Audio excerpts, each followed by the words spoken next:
Muito boa tarde, Brasil. Nosso programa de hoje vai falar do seu problema. E do meu também. Acho que problema de todo mundo. É um problema que existe e que neste tempo de campanha política, por exemplo, em ano de eleições como nós estamos vivendo em 2014, é o tema que vem à baila imediatamente. Eu acredito, por exemplo, que o governo que aí está, por exemplo, no Distrito Federal, lá está porque fez uma promessa em cima desse tema quando o candidato falou que resolveria este problema em 90 dias, foi mais ou menos isso, né? Aí você já matou a charada. Nós vamos falar de saúde, sim senhor. Questão triste, complicada, é o tripé brasileiro que continua aprontando, na educação a mesma coisa, na segurança pior ainda, saúde beirando o caos. Eu estava tomando nota hoje, né, até para fazer alguns comentários aqui, de coisas que averiguaram os conselhos de medicina, conselhos na área de enfermagem, conselhos de psicologia, conselhos de odontologia, falando do atendimento dentro dos hospitais. E pasmem, não somente hospitais públicos, mas também hospitais particulares que estão assim, ó, sobrecarregados. Agora, o foco hoje vai ser um pouquinho mais voltado ao cidadão que trabalha todo dia e outro dia também dentro do hospital. É comum você ouvir aqui em Brasília, aí no seu estado, que o cidadão esteve num hospital tal e que não tinha médico. Você já ouviu a mesma reclamação? Não tinha o auxiliar de enfermagem, o técnico de enfermagem, o técnico de radiologia e outros técnicos que... Não, eles estão sempre lá. Até porque ganha pouco, amigo. E se faltar um dia vai fazer falta. É o pãozinho da semana que ele deixa de levar para casa. E olha lá. Agora, é para esse profissional, que quase sempre está na linha de frente, ele que faz o atendimento primeiro, eu não vou colocar como atendimento primário, não. O atendimento primeiro, que está sobrando ultimamente.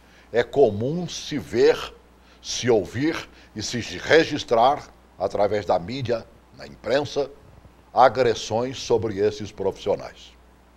Por que isso está acontecendo? Por que nós estamos vivendo problemas na área de saúde? De quem que é a culpa? Não venha me dizer que é da mãe, que não é. Certo? Vamos apresentar os nossos convidados de hoje. Começar aqui pelo mais novo deles, né? O João Cardoso, presidente do Sindicato dos Auxiliares e Técnicos em Enfermagem. Seja bem-vindo, João. É um prazer estar aqui nessa TV para poder falar um pouco sobre os nossos profissionais que a gente defende na sua íntegra, no seu trabalho, tem que ser respeitado e, ultimamente, devido à situação de agressão, a situação que o cidadão vive no dia a dia, ele realmente está agressivo devido à falta de atendimento da maneira como ele gostaria que fosse atendido. Sem contar a sobrecarga, né, amigo? Exatamente. Também conosco o Jorge Viana. O Jorge é presidente, ele pertence evidentemente ao sindicato dos auxiliares e técnicos de enfermagem, lá ele é vice-presidente, mas ele preside o órgão maior, a Federação dos Auxiliares e Técnicos em Enfermagem. Seja bem-vindo. Obrigado, é um prazer estar aqui, poder falar um pouco mais sobre essa categoria, né, sobre essa profissão que é tão valorosa, né, no sistema, no organismo de saúde, e que talvez muitos não saibam, e talvez hoje muitos vão saber a realidade que nós passamos, né, as dificuldades e tudo. É um prazer estar aqui. Como o senhor falou, nós somos da Federação, a Federação dos Trabalhadores de Saúde do Centro-Oeste. Deixa eu tirar já uma dúvida antes de apresentar o terceiro convidado. Né? Ele é jornalista, ele sabe esperar. Né? Ele sabe que a gente sempre vai encostando os próprios companheiros um pouquinho. Me tira uma dúvida aqui, ó. Sindicato, auxiliares e técnicos em enfermagem. O que é o auxiliar e o que é o técnico? Ou é a mesma coisa? Na criação da profissão enfermagem, né, existe uma lei que regulamenta essa profissão, a 7.498, de 86. E essa lei dispõe sobre essas carreiras do auxiliar de enfermagem e o que ele faz do técnico de enfermagem e o que ele faz e do A formação enfermeiro. é diferente? A formação é diferente. Para auxiliar de enfermagem é o ensino fundamental, para o técnico de enfermagem é o ensino médio e para o enfermeiro é o graduado ou nível superior, terceiro grau. Deixa eu insistir. O que é que faz um auxiliar, basicamente? Me diga uma coisa que ele faz dentro do hospital. O auxiliar de enfermagem, basicamente, ele fica responsável pelas tarefas simples na enfermagem, como sinais vitais, que é pressão arterial, temperatura, né? A higienização do paciente, banho no leito, escovação, né? E alguns procedimentos mais simples na profissão. Por exemplo, uma medicação. A medicação ele pode ser feita pelo auxiliar de enfermagem. E já o técnico, o técnico, ele já tem uma preparação mais efetiva, tem uma preparação, né? maior. A matriz curricular do curso do técnico de enfermagem é bem maior. Ele vê matérias mais apuradas. Por exemplo, o TI, né? O técnico de enfermagem ele pode instrumentar uma cirurgia, ser um instrumentador numa cirurgia, né? Além de fazer o que o técnico de enfermagem faz, porque na verdade há uma confusão muito grande. E esse é um dos grandes problemas que nós temos no Brasil. É bom falar, olha, a gente está explicando isso. Falar logo. Se você quiser interagir aí, pode, viu? É bom falar logo porque nós temos uma má-fé dos empresários, até mesmo do gestor, do governo, que nós temos hospitais no Brasil inteiro, que o gestor ele contrata o trabalhador como auxiliar de enfermagem, entendi. Porque paga menos, e bota ele para fazer o papel de técnico. De técnico de enfermagem, entende? Só que nós já temos decisões em tribunais do trabalho, de que essa é uma prática proibida, né, um desvio de função, e estão perdendo. Aqui em Brasília nós tivemos um caso de uma empresa que estava fazendo isso, e depois que nós notificamos, eles resolveram. E tem uma outra grande empresa que nós estamos tentando fazer com que mude. Grande empresa, sim, né, no sentido figurado, que é o GDF. Aqui nós também. Quer dizer, o grande patrão, né? Diga, João. Já vou te apresentar, Kleber. Eu queria complementar o que o Jorge falou, que é o seguinte, os patrões, seja ele público ou privado, eles não contratam o enfermeiro nível superior para atender aqueles procedimentos que está na lei 7.498, que são privativos do enfermeiro. E aí ele termina delegando para o técnico de enfermagem fazer esse procedimento, o que não é correto, por exemplo, deixa de cumprir a lei. Assim como o cidadão faz o trabalho do técnico, que foi dito aqui pelo Jorge, também o técnico acaba fazendo aquilo que é do enfermeiro. Por falta de haver o enfermeiro contratado para fazer o serviço que é dele.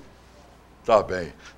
Deixa eu apresentar o meu companheiro, né, jornalista Kleber Karpov, que militou e milita ainda há muito tempo nessa área de saúde também, né, Kleber? Exato. Seja bem-vindo. Assessorando aí os nossos amigos. É verdade. Boa tarde aí, Celso. Boa tarde a todo mundo, os telespectadores. Eu estou há 15 anos, mais ou menos, atuando, né, 15 anos. Como profissional de comunicação, sempre assessorando entidades sindicais e outras entidades que têm envolvimento direto com a área de saúde. Né? Não dá vontade de sair correndo, não? Quando você compara, por exemplo, o que você fazia há 15 anos atrás e o que você tem que fazer hoje, né, para poder defender a classe aqui. Não, na verdade, eu acho que pelo contrário, na condição de profissional de comunicação, acompanhando essas, às vezes, visitas a hospitais, por exemplo, seja na rede pública, seja na rede privada, e vendo essas situações, como profissional de comunicação, é interessante porque acho que é nossa obrigação mostrar, né, os problemas, as falhas, assim como também os acertos, mas infelizmente as falhas são maiores que os acertos. Né? O Paulo Fernando está ligando para a gente do Rio de Janeiro e ele quer entender. Ele já tentou, acho que como eu tentei, e o telespectador tentou entender por que nós estamos com um problema tão sério na saúde pública.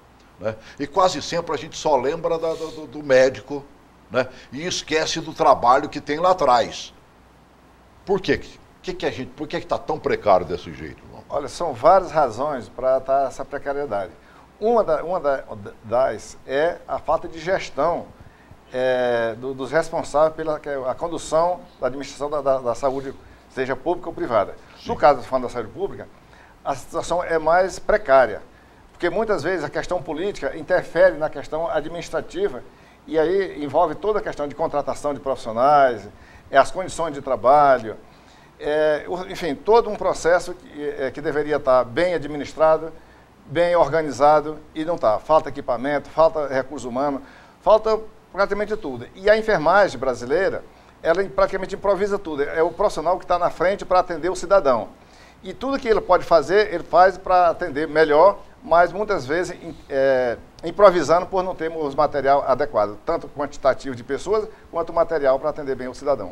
Isso aí, então é verdadeiro, ô Jorge, de que falta mesmo esparadrapo, como diz o outro, as coisas mais você vai lá e compra com pouco dinheiro? Isso acontece muito. Gás e outras coisas acontece mais. muito. Algodão. Teve uma época, eu estou no serviço de saúde, Serviço Público de Saúde há 14 anos.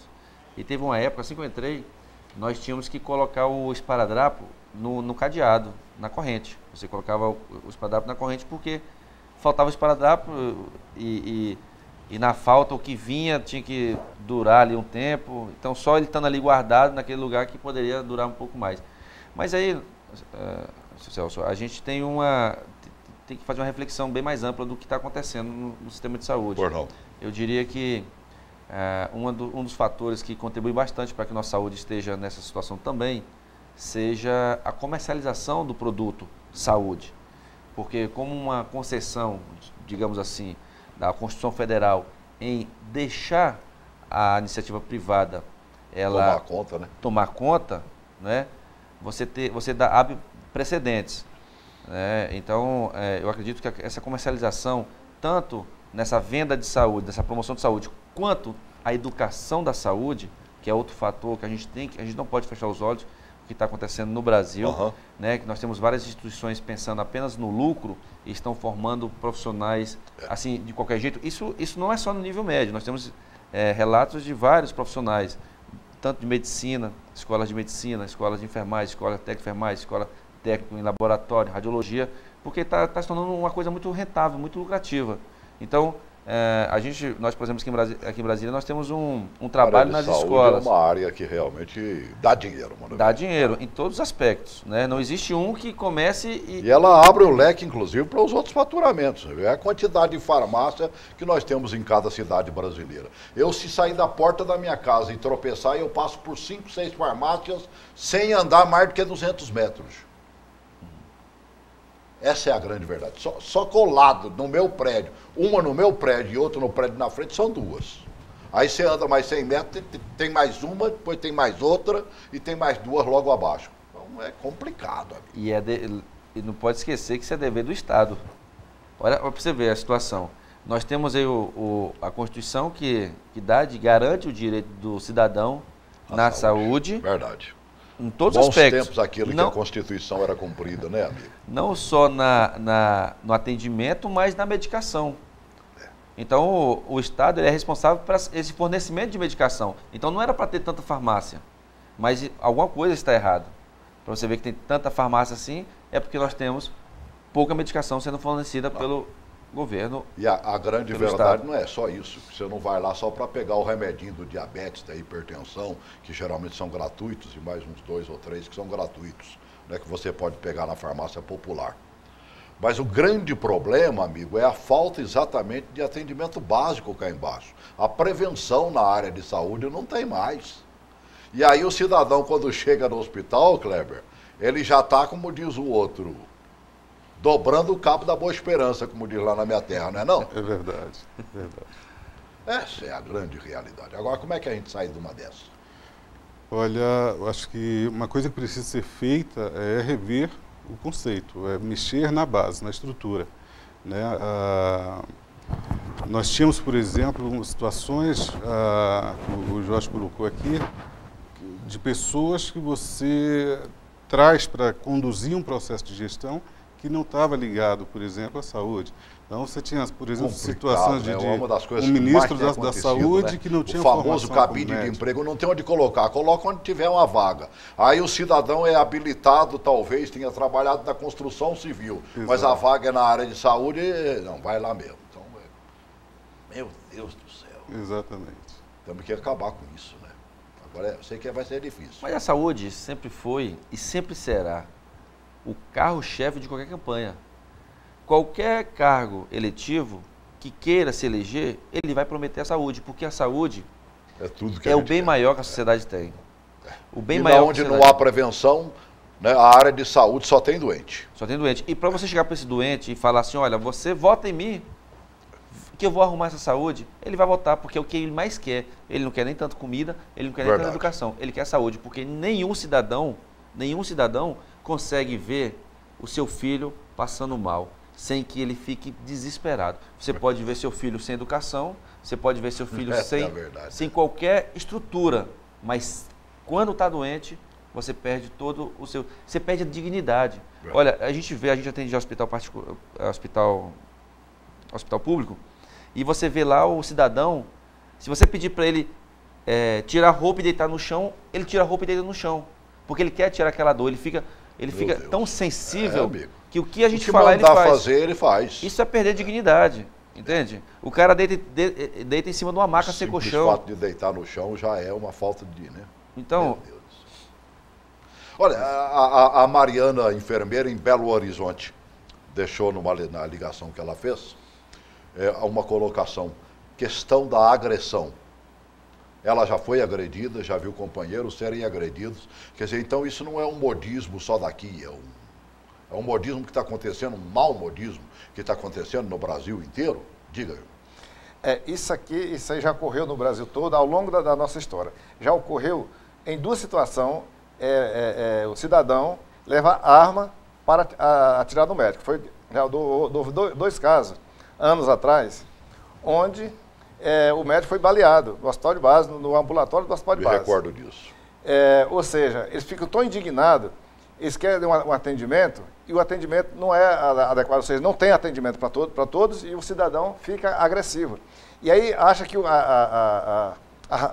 problema é do que está lá, que seja o médico, seja o técnico, seja o enfermeiro, que está. Infelizmente, o problema é do sistema, mas o cidadão não está sabendo disso. E ele sempre acha que o profissional é o culpado da situação.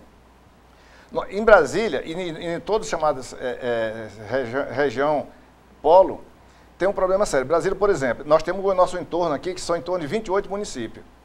Certo. Além dos outros estados. Ou seja, os prefeitos fazem campanha dizendo assim, se eu ganhar, se vocês votarem em mim, eu ganhando, eu vou comprar ambulância para levar todos os doentes para Brasília. E ele faz isso. Quer dizer, chega e despeja os doentes lá do município dele, e joga no Distrito Federal, onde ele recebe a verba do SUS lá no município dele para tratar aquele cidadão lá no seu município. E ele faz exatamente diferente, onde acumula, não só em Brasília, como todas as cidades polo, seja cidade interiorana, polo, ou nas grandes cidades, infelizmente acontece isso. Por falta, como eu falei no início, por falta de gestão administrativa para aplicar bem o dinheiro que vai para ser aplicado para o cidadão. Talvez aí a gente passe por aquilo que o Jorge falou, né? Quer dizer, é gente ocupando o lugar sem conhecer a máquina, como é que funciona o sistema, não é não? Só que eu discordo um pouco nesse discurso que nós temos aqui, que nós ouvimos praticamente de todos os governos aqui do DF. Ora, nós temos um sistema único de saúde, o SUS, em que não há... o SUS é o melhor plano de saúde que existe, né? Porque não tem carência, não paga nada e tal, né? E aí, nós temos um negócio também chamado Fundo Constitucional, em que todos os estados contribuem para esta capital. Porque só nós recebemos essa bolsa. Só nós que recebemos aqui constitucionalmente. Para nós é um dinheirão, né? É um dinheirão, é o que mantém o salário da educação, da saúde e da segurança. Isso. Então, assim, poxa, eu fico pensando, há muitos anos se fala que os hospitais de base, o Hospital Agarrã, os hospitais da ponta, do quadrilátero, né, Gama, Sobradinho, Planaltina e Braslândia, são os hospitais que recebem o pessoal do entorno.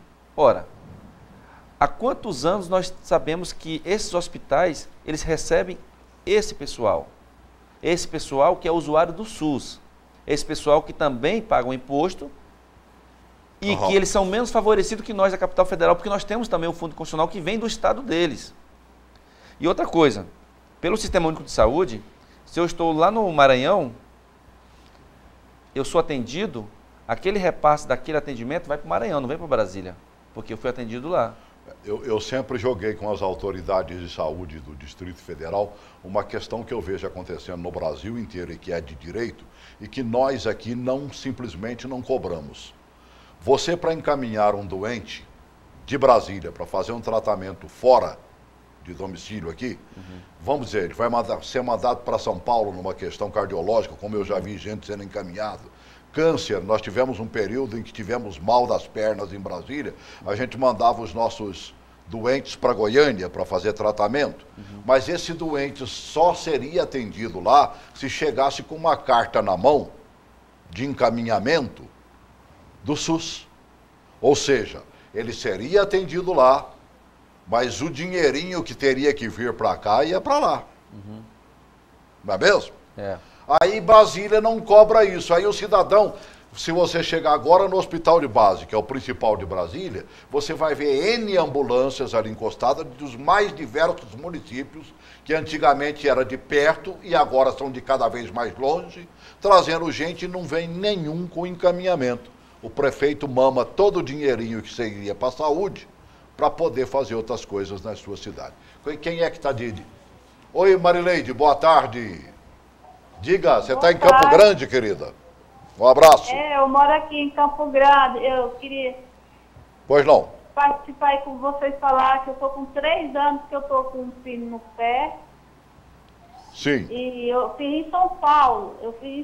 Aí eu vim embora para cá. E eu estou passando pelos médicos daqui. E não está sendo resolvido o meu caso, né? É complicado, né? Meu Deus do... 3 anos brigando com isso, é? 3 anos, Tá com, Meu Deus. fez 3 anos agora está com 3 anos e 1 mês já. Eu lamento profundamente, né? É questão... E o que você mais vê é gente fazendo tratamento e esperando consulta. Um abraço, viu, Marileide? E aí? Tem saída para isso, meu irmão? Ela está com um problema no pé, né? No pé, amigo. O Você cisto, lembra todo dia. Não, todo dia, outro dia. Basta pisar, você vai lembrar, né? Não, e para piorar ou para melhorar, depende do referencial, nós temos agora, nós temos a medicina e nós temos a especialidade e as subespecialidades. Então, por exemplo, o caso dela. Se nós temos aí um médico ortopedista, que é o que mexe com o aparelho locomotor, osso e tal. Mas nós temos ortopedista só de mão, ortopedista só de pé, ortopedista só de joelho, ortopedista só de ombro. Então, assim, já aconteceu muitas vezes do cidadão ir procurar um ortopedista porque está com problema de coluna. E o ortopedista fala assim, olha, isso não é comigo, você vai ter que procurar um ortopedista de coluna. Então, você vê que a população... Aí lá se vão os 3 anos da nossa amiga lá e ela não acha... Não consegue o cara que mexe com o pé. Porque, aí... com certeza, ela vai ser encaminhada para um especialista nessa área. Então, você vê como é que são as coisas, né? Tudo... isso é bom para a ciência, porque a especialização sempre foi e será, né, uma coisa boa para a ciência, porque você vai estar sendo ali doutor, sendo especialista naquela coisa. Determinada parte do corpo, né? Mas e nós? E nós? Cidadãos. O que eu mais sinto falta nesse Brasil é do famoso clínico, sabe? Aquele médico de família, que só de olhar para você, ele já sabia o que é que você tinha. Até no telefone, você conversando com ele, né? Ele já percebia, rapaz, tua voz está meio ruinzinha, você tá rouco, você tá com esse problema, você tá meio que gaguejando aí, tua pressão tá normal, não é isso? Mas agora o médico de família está começando a retornar. Ou seja, esse programa de saúde da família... os médicos estão cobrando que o profissional seja realmente especialista em saúde da família, para fazer um tratamento dentro do possível, de maneira integral. Vários médicos no Brasil todo, vamos dizer, eles pegam os médicos recém-formados e jogam para a saúde da família. E não está dando certo. Então, os médicos mais experientes vão dizer, olha, o médico tem que ser formado para a saúde da família, considerando que o médico novato chega lá, ele não sabe o que vai fazer, ele não conhece a problemática da família. Nossa. E quem está errando são as entidades formadoras, as universidades que estão formando, sem o foco na questão da família e principalmente na questão do SUS. Isso é um acompanhamento, né? O médico de família é aquele que te acompanha quase que desde pequenininho. Meu Deus do céu. Oi, Jander. Boa tarde, meu amigo. Diga, querido. Só gostaria de falar, né, sobre esse assunto de saúde pública, né? Sim. Que é complicado porque sempre está faltando, né, a estrutura nos hospitais públicos, né? Certo. E é uma coisa que a gente tem que pensar porque tá chegando as eleições, né? E eleger uns políticos que façam alguma coisa pela saúde pública, né? Porque eles sempre falam que vão fazer pela saúde pública, né? Mas para os hospitais, que tá faltando, sempre está faltando instrumento, condições mesmo dos médicos trabalhar, né? Porque complicado, né, meu amigo? De trabalhar. Tá certo, Jander. Grande abraço para você, Jander. Obrigado, viu? Essa aqui é a grande verdade. A população percebe, a população precisa, ela quer chegar, mas não chega, e aí vem a questão da agressão, né? Você mesmo me mandou uma informação, por exemplo, né, o Kleber?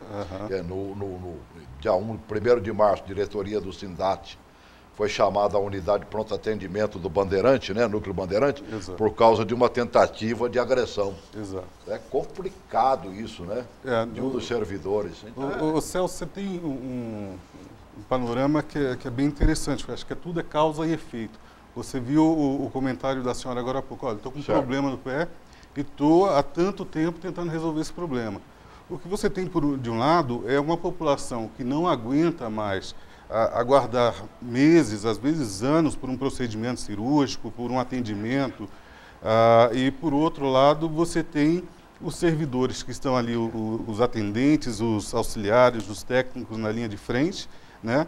Então, o paciente está ali, chega num atendimento de urgência ou de emergência, por exemplo, fica aguardando 5, 7, 9, 10 horas, 12 horas por um atendimento, ele não acontece, né? A pessoa está no desespero. Hoje você tem as classificações ali do nível de seriedade do problema da pessoa, mas a pessoa que está com a criança doente, que está com um parente doente, ela não está preocupada com a classificação, ela quer o atendimento. Se esse atendimento demora muito, ela vai se revoltar, né? E aí, infelizmente, quem está na linha de frente, na maioria dos casos, são quem? São os atendentes que acabam, na maioria das vezes, eles estão sofrendo, lá, exatamente. com certeza. Exatamente. Né? Eles estão lá sempre. E aí deles, se não bater o ponto, né, se entrar às 7, tem que ser às 7, né? E na hora de sair, ele tem que bater o ponto também. Por que é que os médicos, por exemplo, evitam e brigam para não bater ponto? É porque aí não poderia chegar mais tarde nem tão pouco sair mais cedo. Oi, Valéria, boa tarde. Valéria? Oi. Diga, querida. Boa tarde. Estou te ouvindo, diga aí. É o seguinte, eu concordo com tudo isso. Concordo com tudo isso aí da fatalidade, como está a nossa saúde, né? Certo. Só que nós temos que ver que isso já vem de uma longa data. Verdade. Eu acho, nem conheço o governador, não tenho intimidade, não tenho nada. Sim. Mas eu acho que ele tem feito muita coisa e nós precisamos ver o que tem feito. Tá bem, querido. E eu respeito. Né? Eu acho que a pessoa ninguém fala no que faz, só fala no negativo, sabe? É complicado, eu até entendo esse lado, mas eu, lamentavelmente, o atual governador, que é meu amigo particular, eu conheço ele dos primeiros dias de Brasília, ele fez uma promessa no começo antes de iniciar sua gestão como governador, dizendo que ele solucionaria o problema da saúde por 90 dias. E aí mordeu a língua, porque o que foi dito e ficou gravado e todo mundo mostra o tempo todo, é complicado demais você desfazer uma promessa como essa quando ela não é cumprida. Eu lamento. Eu acho que há um progresso no governo Agnello. Ele conseguiu começar a governar a partir de agora, já está fazendo algumas obras importantes. Não vou dizer que não tenha melhorado o sistema de saúde, pelo menos um bocadinho, mas o troço era tão embaixo, a questão era tão embaixo, que não tinha como consertar em 90 dias e acredito que nem em 4 anos. Ou tinha, Jorge? Olha, eu vou fazer uma analogia aqui a um câncer. Né? O câncer, o indivíduo ele tem a doença, o câncer, e ele não sabe que tem a doença do câncer.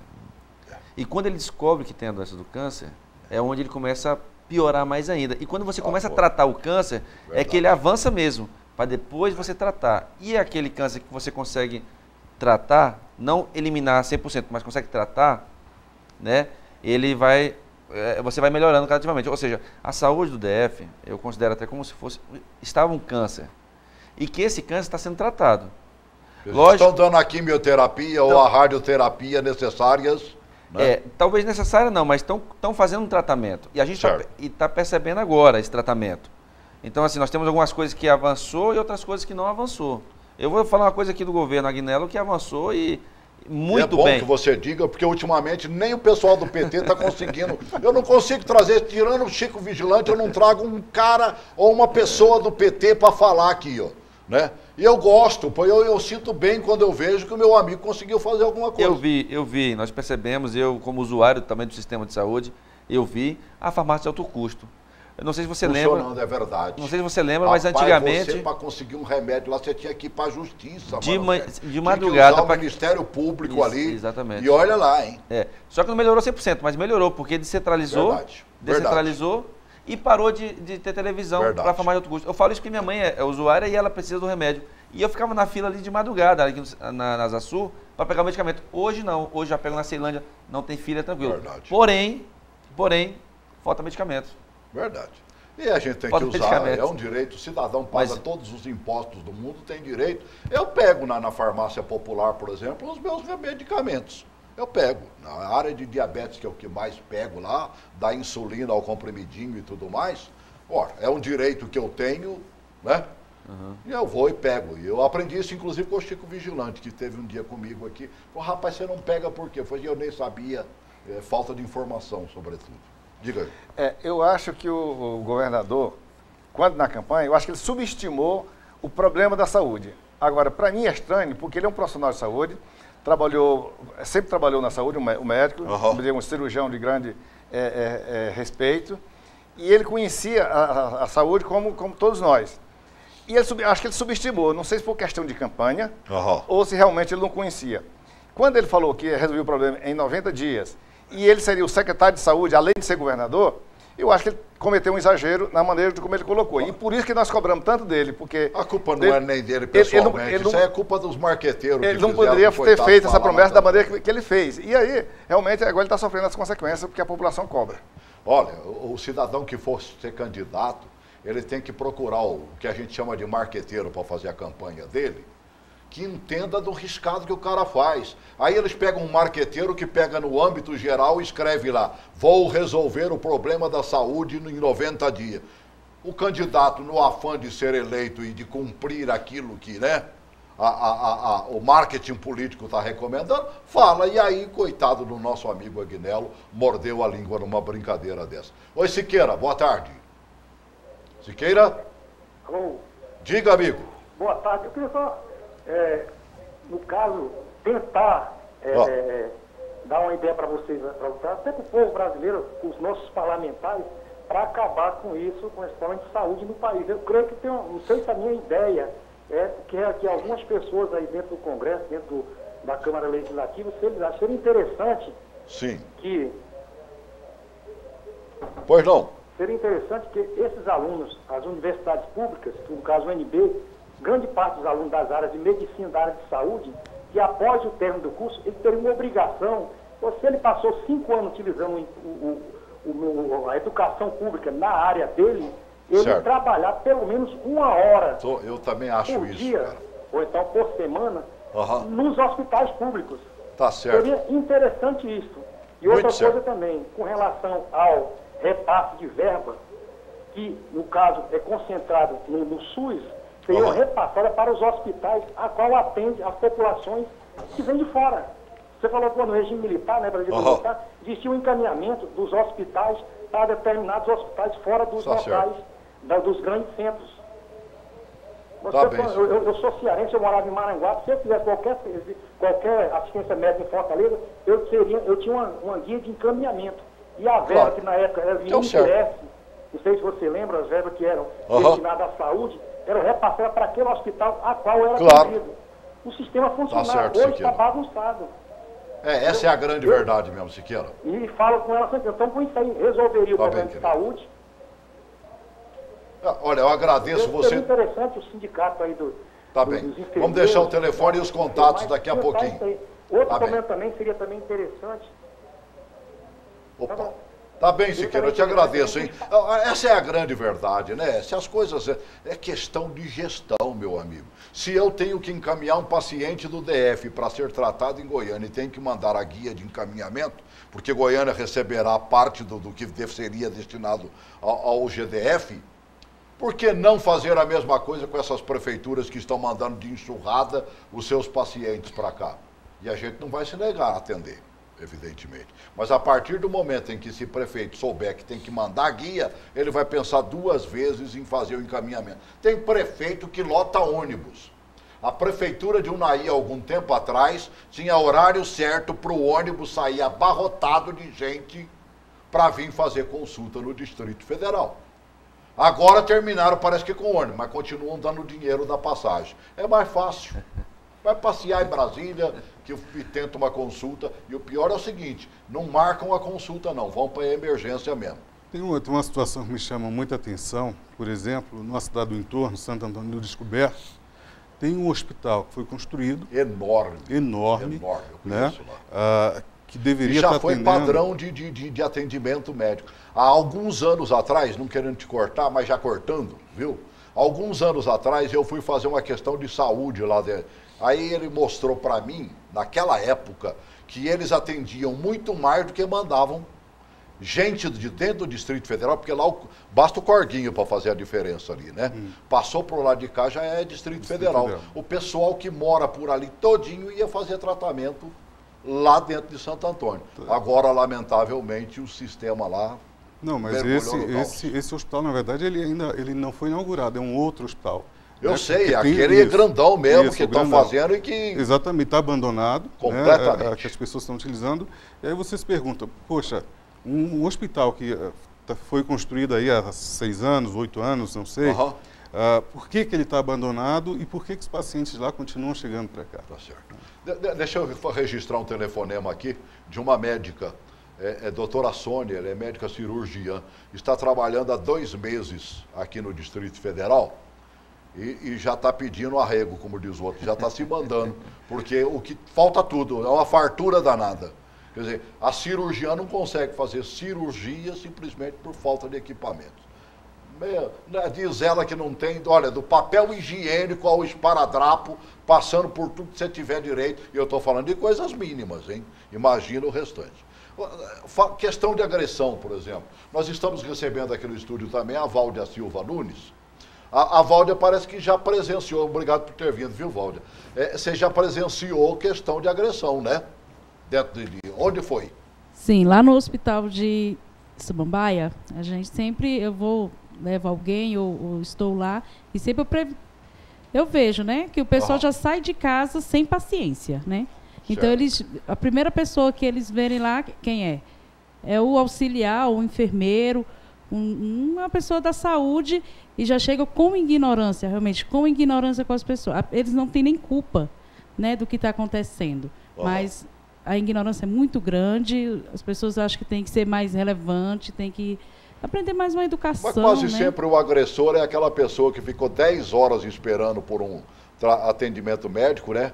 Já não suporta mais a dor, às vezes não é nem a pessoa que está sentindo a dor, mas está com um parente amado do seu lado, e sentindo uma dor dessa. É complicado também, não é, Váldia?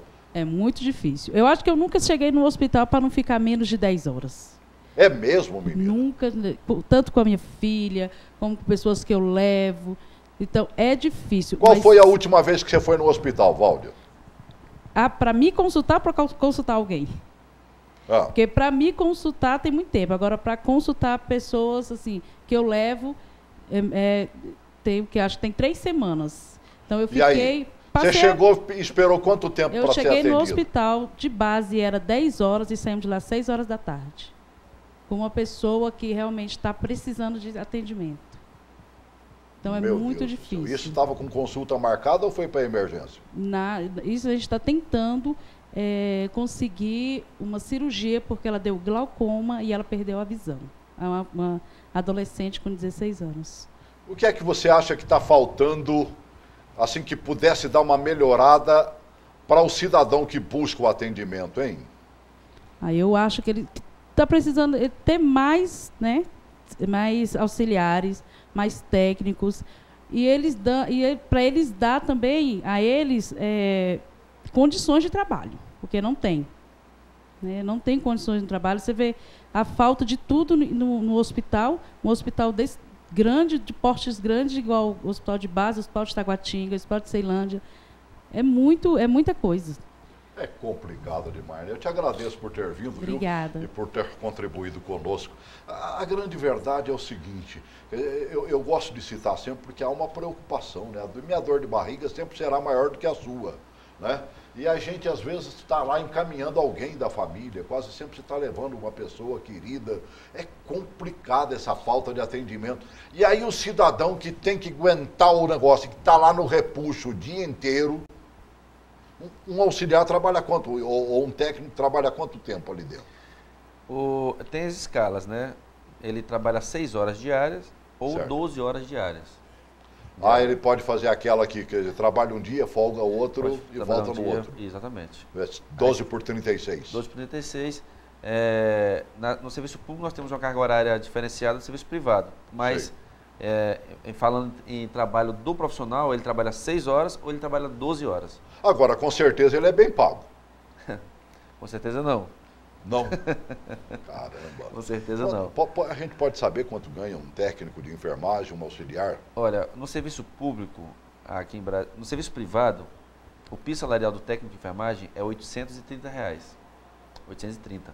Nos hospitais particulares? Particulares, para trabalhar 44 horas semanais. R$ 830. 830. E o auxiliar de enfermagem, 790. Então, você vê que isso explica, assim, muita coisa explica a saúde porque ela está assim. E eu digo que a saúde está assim, ou ruim, ou melhor, ou mais ou menos, ainda está assim, porque quem trabalha na saúde, trabalha comprometido. Um cara desse, para sobreviver, ele tem que trabalhar no mínimo em 2 lugares. Empregos. Ele pode fazer isso? Pode. Só que ele trabalha em 2 empregos, ganha pouco, cansa, aí como os Se ele trabalha 6 horas por dia, ele sai, vamos dizer, de um vai para o outro, depois volta para casa, se voltar para casa... Geralmente os nossos trabalhadores é assim, é uma regra geral. Você trabalha no dia em um emprego, à noite você faz faculdade ou você tem sua família, Sim. No outro dia você está no outro emprego, no outro dia você tá volta para aquele emprego primeiro e por aí vai. Então assim, quem tem 2 empregos praticamente trabalha todos os dias e à noite fica de folga. Só que essa folga é uma pseudo-folga, porque ele tem que, ou ele faz faculdade ou ele tem a família. É verdade. Deixa eu fazer uma pergunta? Não, a telespectadora querendo participar. Deixa eu já que você deu uma paradinha, mas eu quero continuar aí. Rapaz, ficou na minha cabeça, R$ 830 para um técnico de enfermagem. 790 para um auxiliar. Na capital federal. Meu Deus. Oi, Núbia. Boa tarde. Boa tarde. Doutor, é o seguinte, eu achei maravilhoso o senhor falar aquilo, daquele homem, que aquele homem, para mim, não vale nada. Minha filha. É tudo horrível que ele faz, o que prometeu nunca cumpriu. E isso é uma grande falha para ele. Eu espero que nunca mais ele seja o que ele é, porque é triste. Eu não vou votar com um homem desse. Complicado. É complicado, mas tá melhorando. E olha lá, e não tem adversário para ele no momento não, hein? Tá? Um abraço para você, Núbia. Né? Essa que é a grande verdade. Bom, vamos voltar. Ô, João, fico imaginando, como é que faz... Você faz o que no hospital, João? Eu, atualmente... Porque você trabalha tanto para um hospital do GDF, e daí... eu hoje estou aposentado em função da questão sindical, e não dá para você ficar trabalhando... E fazendo o sindicato acontecer. Realmente você fica Mas complicado. qual era o seu cargo lá dentro? Técnico de enfermagem. Técnico de enfermagem. No hospital de base. E o cidadão aposentado recebe quanto? Hoje a mesma coisa que recebe o que está nativo? Não, com a diferença da questão de alguns valores que são da ativa. Alimentação, algumas gratificações da ativa, do posto de serviço, insalubridade e tal. Então a gente recebe hoje muito pouco. O meu salário, como eu aposentei no setor público, não passa de R$3.000. R$3.000 no final de carreira. Ou seja, então é muito pouco.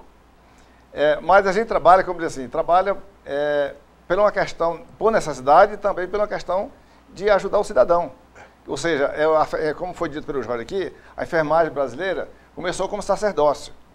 Ou seja, verdade, voluntariado. De caridade, as freirinhas que faziam basicamente esse trabalho. Até hoje, os patrões, seja ele público ou privado, ele nunca deu a importância que a enfermagem tem. Ou seja, só para vocês terem uma ideia, todo mundo sabe disso, mas alguns não sabem, porque não é da área, é que 65% de todos os procedimentos feitos dentro de um hospital é feito pela enfermagem. Quando eu falo enfermagem, eu envolvo os 3 cargos, enfermeiros, técnicos e auxiliares. Ou seja, é os profissionais que mais trabalham e são menos valorizados, porque quase sempre a sociedade vê o médico.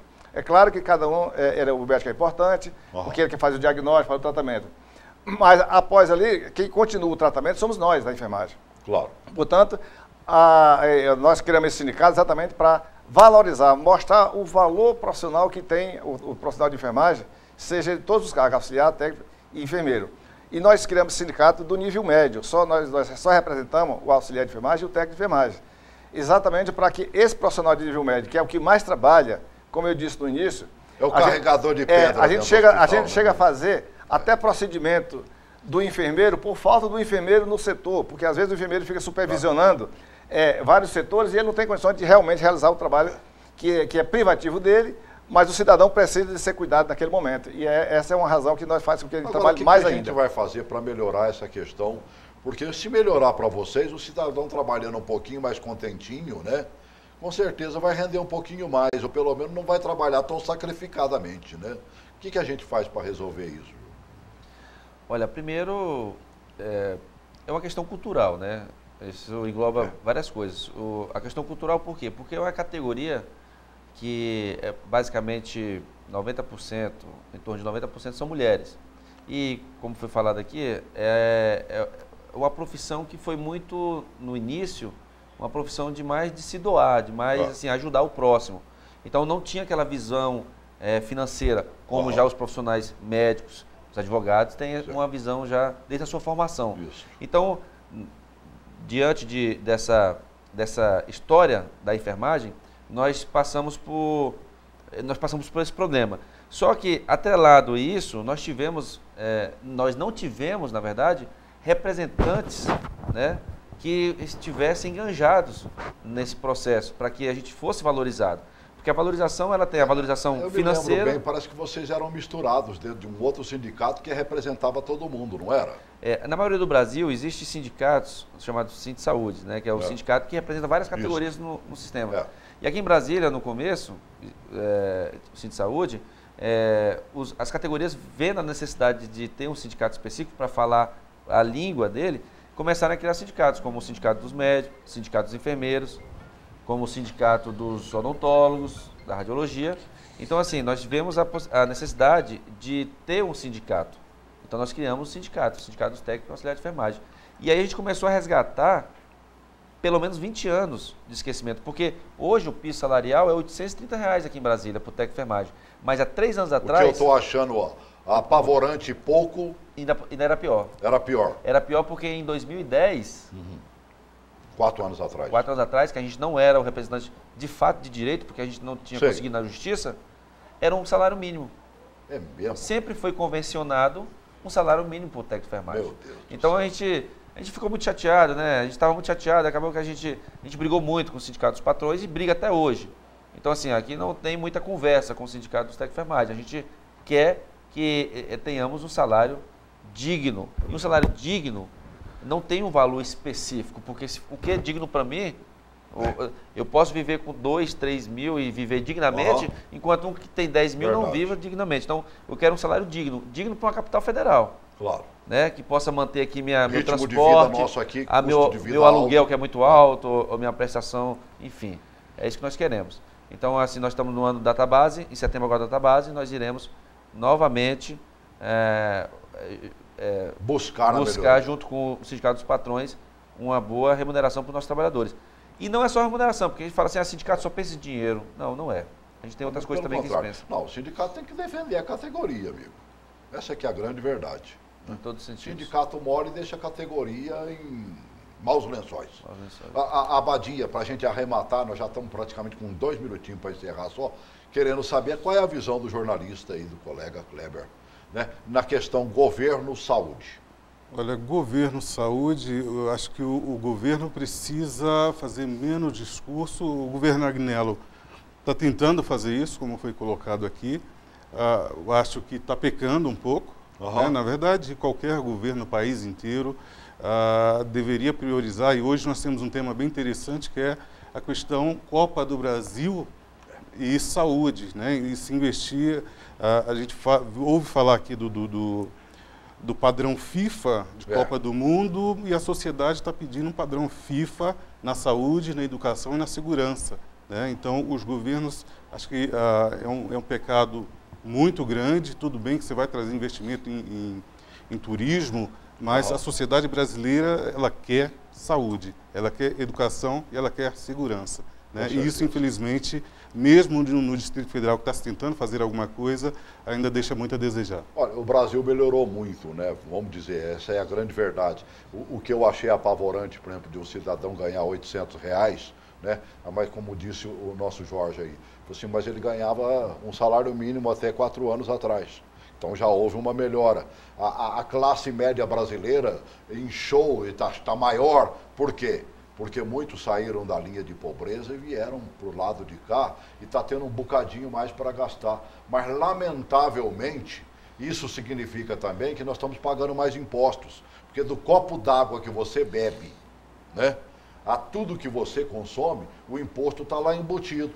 E aí a gente, como diz o outro, não vê os governos revertendo esse dinheiro que os impostos, né? Se você for lá para frente do impostômetro agora, só Deus sabe em quantos bilhões estão rodando lá em 4 meses, num ano. É complicadíssimo. Isso já não chegou à casa do trilhão. Então, para onde vai esse dinheiro? O que é que a gente tem que fazer para a gente arrematar de vez? Comecei contigo, termino contigo. Nós temos que aprender a votar em pessoas corretas, pessoas que realmente sabem aplicar, que têm vontade de aplicar o dinheiro em função daquilo que o cidadão paga. Ou seja, o cidadão paga o imposto exatamente para que tenha devolvido em função do serviço, mas um serviço de qualidade. E é isso que a gente precisa, em todos os níveis, tanto a nível de município, estado e União. E espero também que esse eleito, ele realmente coloque seus auxiliares, seus ministros, secretários, como pessoas capazes, pessoas que têm competência de administrar realmente o imposto do qual nós pagamos para ter um serviço de qualidade para a gente. Essa é que é a grande verdade. Quando você fala na área de saúde, o que a gente observa é o seguinte: os governos só olham para o teto, e quase sempre o teto é de vidro. E aí esquece de olhar para a base. E qual é a base?